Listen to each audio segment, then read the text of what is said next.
Hello student, आज हम लोग जो है एक्सरसाइज 4 का जो है डायलिसिस के बारे में पढ़ेंगे। डायलिसिस को हम लोग अपोहन भी कहते हैं। इंग्लिश में डायलिसिस और हिंदी में उसे अपोहन कहा जाता है। जब प्राकृतिक वृक्क के कार्य न करने के कारण रुधिर से उत्सर्जित पदार्थों को छानने तथा जल एवं लवणों की मात्रा में उचित संतुलन के लिए कृत्रिम वृक्क का व्यवहार किया जाता है। इस प्रक्रिया को ही डायलिसिस अर्थात अपोहन कहा जाता है। इसका मतलब हुआ कि जब मनुष्य को उसका प्राकृतिक से प्राप्त वृक्क किडनी किसी इन्फेक्शन के कारण या किसी रोग के कारण जो है उसका किडनी खराब हो जाता है, काम करना बंद कर देती है, तब वैसे स्थिति में रक्त को शुद्धिकरण करने के लिए रक्त में मिले हुए आपका अपशिष्ट पदार्थ को छानने के लिए और शरीर में जल तथा लवण की उचित मात्रा बनाए रखने के लिए जो कृत्रिम वृक्क का व्यवहार करते हैं, कृत्रिम वृक्क का जो प्रयोग करते हैं, इस प्रयोग करने की प्रक्रिया को ही हम लोग डायलिसिस अपोहन कहते हैं। मतलब जब मशीन के द्वारा किसी मशीन के मदद से मनुष्य का रक्त का फिल्ट्रेशन किया जाता है और शरीर में जल एवं लवण के उचित मात्रा का संतुलन किया जाता है, तो वह प्रक्रिया एक डायलिसिस कहलाता है या अपोहन कहलाता है। डायलिसिस में स्पष्ट रूप से इतने ही जानना है कि डायलिसिस में जो है शरीर में रक्त का फिल्ट्रेशन प्राकृतिक वृक्क से न करके एक कृत्रिम जो है वृक्क से मनुष्य के द्वारा बनाए गए मशीन होते हैं और वो वृक्क के तरह ही कार्य करते हैं, तो कृत्रिम वृक्क के मदद से रक्त का फिल्ट्रेशन करने की एक प्रक्रिया होती है। दूसरा में डायलाइजर क्या? तो डायलाइजर करता है डायलिसिस मशीन में एक विशेष प्रकार की टंकी होती है, उसी टंकी को ही डायलाइजर कहा जाता है। अर्थात डायलिसिस जो मशीन होते हैं उस मशीन में एक विशेष प्रकार की एक टंकी होती है और वही टंकी को ही डायलाइजर कहा जाता है। अगला में डायलाइसेट क्या है? तो कह रहा है डायलिसिस मशीन के डायलाइजर में एक विशेष प्रकार के तरल पदार्थ भरे हुए होते हैं, उसी तरल पदार्थ को डायलाइसेट कहा जाता है। अर्थात डायलिसिस मशीन में जो एक विशेष प्रकार की जो टंकी होती है, ये जो टंकी होती है, उस टंकी में एक विशेष प्रकार की आपका तरल पदार्थ होता है। वही तरल पदार्थ जो टंकी में जो तरल पदार्थ होते हैं, उसी तरल पदार्थ को ही हम लोग डायलाइसेट के नाम से पुकारते हैं या कहते हैं। अगला जो है कृत्रिम वृक्क, तो डायलिसिस मशीन को ही कृत्रिम वृक्क कहा जाता है। अर्थात मनुष्य के द्वारा बनाए गए वृक्क, जो मनुष्य के द्वारा वृक्क बनाया जाता है, उसी वृक्क को ही अर्थात डायलिसिस मशीन को ही हम लोग कृत्रिम वृक्क कहते हैं। मनुष्य के द्वारा जो वृक्क बनाया जाता है वो डायलिसिस मशीन, और डायलिसिस मशीन को ही कृत्रिम वृक्क भी कहते हैं। अब जो है हेमोडायलिसिस क्या है? तो हेमोडायलिसिस कहता है कि डायलिसिस मशीन के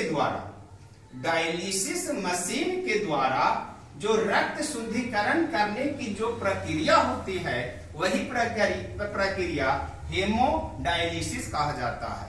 मतलब ये डायलिसिस जो मशीन होते हैं, इस मशीन के मदद से, इस मशीन के सहायता से रक्त शुद्धिकरण जो करने की विधि होती है, प्रक्रिया होती है, इस प्रक्रिया को ही हेमोडायलिसिस कहते हैं।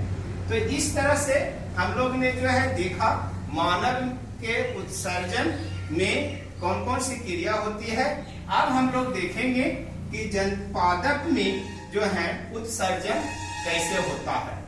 तो पादप के बारे में चलते, जंतु के बारे में हम लोग ने देख लिया कि वो जो है जंतु में उत्सर्जन के लिए एक विशेष तंत्र होते हैं और उसमें सबसे मुख्य तंत्र वृक्क होते हैं और वृक्क से रिलेटिव जो है हर चीज हमने देखा। अब हम लोग जो है पेड़ पौधे में भी देखते हैं कि पेड़ पौधे में उत्सर्जन किस प्रकार से होता है। तो यहाँ देखिए जंतुओं की तुलना में, मतलब जीव जंतुओं की तुलना किया जाए तो जंतुओं की तुलना में पौधों में उत्सर्जन के लिए विशिष्ट अंग नहीं पाए जाते हैं। मतलब जंतुओं में जिस प्रकार से एक उत्सर्जन करने के लिए विशेष प्रकार के अंग पाए जाते हैं, तंत्र पाए जाते हैं, उस तरह पेड़ पौधे में नहीं होते हैं। पेड़ पौधे में कोई एक विशेष तंत्र नहीं होते हैं, विशेष अंग नहीं होते हैं जिससे वो उत्सर्जन ही खाली करता हो, नहीं, ऐसा कोई अंग उसमें नहीं होते हैं।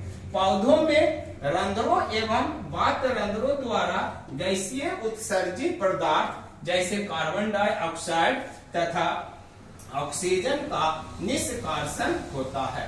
मतलब वो निष्कासन करने के कार्य जब करता है, उत्सर्जन करने के कार्य जो करता है, तो वो जो है अपने रंध्रों एवं वात रंध्रों द्वारा जो है ये दोनों के द्वारा सिर्फ गैसीय उत्सर्जित पदार्थ, सब चीज नहीं, सिर्फ गैसीय उत्सर्जित पदार्थ, ये रंध्रों एवं वात रंध्रों से गैसीय उत्सर्जित पदार्थ जैसे कार्बन डाइऑक्साइड CO2 और ऑक्सीजन O2 का निष्कासन करता है। मतलब ये दोनों से CO2 और O2 दोनों का निष्कासन ये दोनों करता है। पौधों में ठोस अपशिष्ट पदार्थों का संचयन पौधे प्रायः अपनी पत्तियां एवं छाल में करते हैं। संचयन का मतलब होता है संचलन।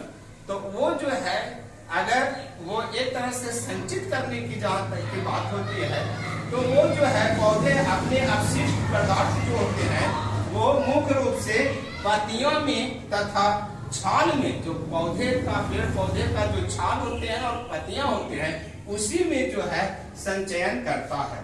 परंतु कुछ ऐसे भी उत्सर्जित पदार्थ होते हैं जिसका संचयन कोशिकीय रिक्तिकाओं में होती है। कोशिकीय रिक्तिकाओं का मतलब हुआ कि जब पादप कोशिका दो कोशिका जब जुड़ते हैं तो उसके बीच में कुछ रिक्त स्थान होते हैं, उस रिक्त स्थान को ही कोशिकीय रिक्तिकाओं कहते हैं और उसी में जो है कोशिकीय रिक्तिकाओं में ही जो है कुछ उत्सर्जित पदार्थों का संचयन करता है। अब जो है देखेंगे, इस तरह से देखे कि हम लोग जो है पेड़ पौधे में कोई ऐसा विशेष तंत्र अंग नहीं होते हैं जिसमें वो उत्सर्जन का ही कार्य करता है। वो समान रूप से माने उत्सर्जन जो है करने के लिए उसमें कोई विशेष अंग उसमें नहीं होते हैं। अब हम लोग देखेंगे कि पादप का उत्सर्जित पदार्थ कौन कौन है। पादप में भी जो है जैसे जंतुओं में उत्सर्जित पदार्थ नाइट्रोजन पदार्थ होते हैं, उसी प्रकार पादपों में पेड़ पौधे में भी उत्सर्जित पदार्थ होते हैं। उसमें जो है पादप का उत्सर्जित पदार्थ के रूप में देखा जाए तो मुख्य रूप से तीन वो हैं। पहला टेनिन, दूसरा रेजिन और तीसरा गोंद। ये तीनों जो पदार्थ हैं पेड़ पौधे का एक उत्सर्जित पदार्थ है। पहला टेनिन, दूसरा रेजिन और तीसरा गोंद। ये तीन पदार्थ जो है पेड़ पौधे का उत्सर्जित पदार्थ होते हैं। तो इस तरह से देखा जाए तो आपका जीव विज्ञान का चौथा अध्याय आपका जो था उत्सर्जन वो आपका समाप्त होता है। यहाँ पर आपका ये चैप्टर समाप्त होती है और अब नेक्स्ट वीडियो में हम लोग जो है नेक्स्ट वीडियो में कुछ नए सब्जेक्ट के साथ हम लोग आवेंगे और हम लोग जो है नए चीज को फिर से जानने का प्रयास करेंगे। आप लोग जो है कोचिंग के जो भी स्टूडेंट हैं या अन्य लोग हैं जो भी इस चैनल को कोचिंग के चैनल को सब्सक्राइब और लाइक नहीं किए हैं तो आप लोग सब्सक्राइब और लाइक अवश्य कर ले, ताकि नेक्स्ट वीडियो जैसे ही आपको लोड हो तो आपको तुरंत पता लग जाए। तो सब्सक्राइब करें, जरूर करें, ताकि आपका जो है आने वाला वीडियो का पता लगे और आप उससे लाभ उठा सकें।